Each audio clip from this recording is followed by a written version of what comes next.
Bincang pemirsa bersama dengan Pak Wafi. Beliau ini adalah research analis PT Bahana Sekuritas. Pak Wafi, Iya. iya, pagi hari ini Anda bilang tadi indeks harga saham gabungan masih ada gap di 5.017, tapi peluangnya untuk support terkuat adalah di 5.000, artinya IHSG masih aman, tidak akan bergerak di bawah 5.000 dalam jangka waktu dekat menurut Anda, begitu ya. Resistennya di posisi berapa, Pak Wafi?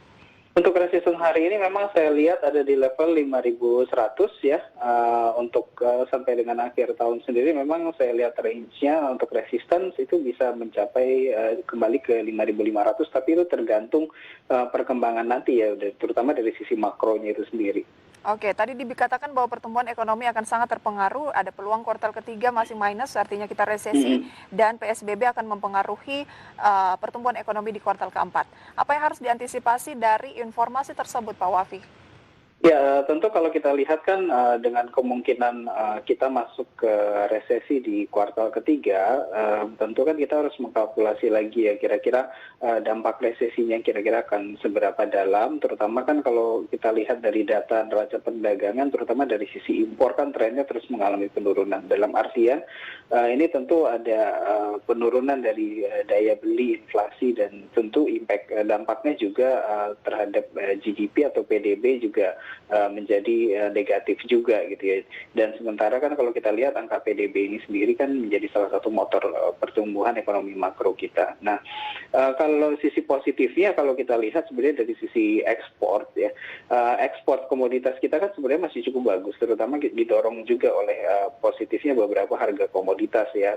Selain batu bara, kalau kita lihat kan memang seperti harga CPO, soft commodities lainnya juga mengalami kenaikan, dan itu sebenarnya yang bisa menjadi salah satu opportunity bagi para investor untuk masuk ke, salah satu pilihannya adalah masuk ke sektor yang berbasis komoditas ekspor ya, yang saat ini memang tren harganya masih mengalami penguatan. Baik, pre-opening Adaro menguat 1,75%, kemudian kita lihat ada beberapa saham dari emiten-emiten pertambangan lainnya seperti Antam, ITM, GPTBA. Apakah emiten-emiten yang Anda rekomendasikan, ini kita 3 menit menjelang pembukaan, adalah emiten-emiten pertambangan, Pak Wafi? Ya, untuk saat ini paling tidak untuk sampai dengan 2-3 pekan ke depan memang saya menyarankan lebih banyak fokus bermain di saham-saham berbasis komoditas itu sendiri ya, karena impact-nya sendiri kalau kita lihat ketika nanti pemerintah memang benar-benar mengumumkan akan adanya resesi, yang paling pertama mengalami sentimen negatif itu adalah saham-saham kapitalisasi pasar yang cukup besar ya, seperti saham perbankan.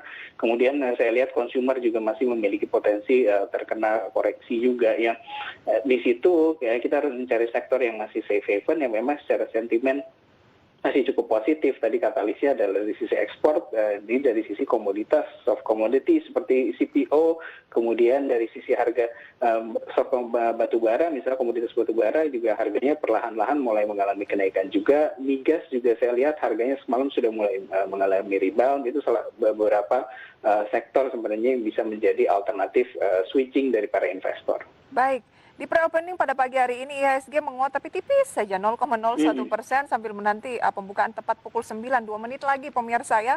Kita bahas moversnya, Adaro, Antam, ITMG, PTBA adalah emiten-emiten dari sektor komoditas yang masuk dalam gainers di pre-opening.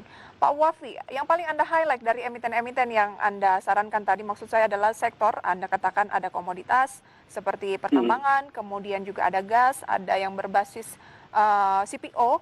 Apa? Kalau misalnya kita memilih, mungkin yang paling Anda highlight 2 diantaranya adalah emiten apa, Pak Wafi? Mungkin kalau bisa pilih peringkat pertama mungkin dari sisi CPO, kemudian yang kedua dari sisi batu bara.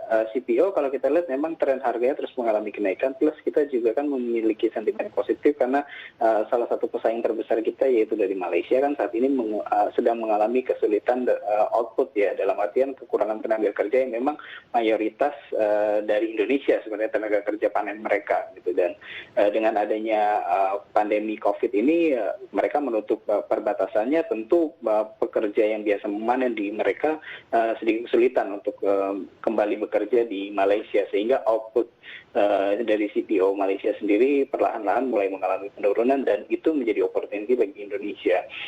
Kemudian dari sisi sektor batubara saya lihat ini mulai menjelang akhir tahun kan, mulai masuk ke musim dingin, dan biasanya memang secara statistik kan ketika mendekat menjelang akhir tahun ini demand dari sisi batu bara atau coking coal ini mengalami kenaikan. Plus kalau kita lihat kan dengan mulai banyaknya tren negara yang masuk ke zona resesi ini, tentu banyak negara akhirnya yang mulai berpikir ulang untuk mencari sumber daya yang sifatnya lebih murah dibandingkan yang lebih mahal. Dan mungkin saat ini negara-negara yang memang prioritas sebelumnya lebih mengharapkan ada green energy yang lebih mahal, sementara akan mengesampingkan itu dulu, kembali lagi ke sumber daya yang lebih murah seperti coal. Baik, emitennya apa nih Pak Wafi? Apakah Ya, AALI atau LSIP? ya, untuk CPO sendiri memang ada beberapa pilihan seperti yang kalau dari CPO itu ada Astra Lestari dengan market cap paling besar, kemudian market cap yang paling besar berikutnya ada LSIP, yang lebih kecil itu ada Eagle High Plantation atau BWPT juga, itu salah satu topik yang bisa diperhatikan. Kemudian dari sektor batu bara, lebih lihat yang si exposure ekspornya cukup besar seperti Adaro, ITMG, kemudian ada Indika juga di situ. Baik, dan saya sampaikan terlebih dahulu Pak Wafi ya, pembukaan perdagangan pada pagi hari ini dan juga pemirsa kalau Anda mencermati data baik itu RTI atau apapun yang menampilkan indeks harga saham gabungan pemirsa, dapat kita simak bersama IHSG saat ini naik 0,14% dan bergerak di posisi 5.065 atau naik sekitar 8,6 poin pemirsa. Dan kalau kita lihat ya Pak Wafi juga, ini saham-saham yang menjadi top gainersnya berdasarkan persentase pemirsa ya, ada Kren yang kemudian mencuat naik 7,25%, kemudian ada saham-saham seperti Medco Energi yang naik 2,87%, Adaro naik 2,18%, Elsa naik hampir 2% pemirsa, PTBA juga mengalami peningkatan. Dan kalau kita lihat untuk deretan top losersnya, meskipun IHSG hari ini memang lebih banyak ya, memang menguat ya pemirsa, ada energi Mega Persada yang turun, kemudian agro pemirsa, BRMS, UNTR, Bank Mandiri, kemudian juga ada BRIS, BBTN, tampaknya saham-saham perbankan meskipun belum semuanya ya masuk dalam kategori top losers, mungkin mengantisipasi kebijakan dari Bank Sentral ataupun BI 7 Days Reverse Repo Rate ya Pak Wafi ya? Betul, betul. Nah, kalau dari, ya? Ya, ini sebenarnya cukup menarik kalau kita lihat pembukaan perdagangan pagi ini ya dari sisi sektor sendiri. Kalau kita lihat sektor yang mengalami kenaikan tertinggi itu, yang pertama sektor properti, kemudian ada sektor aneka industri ya.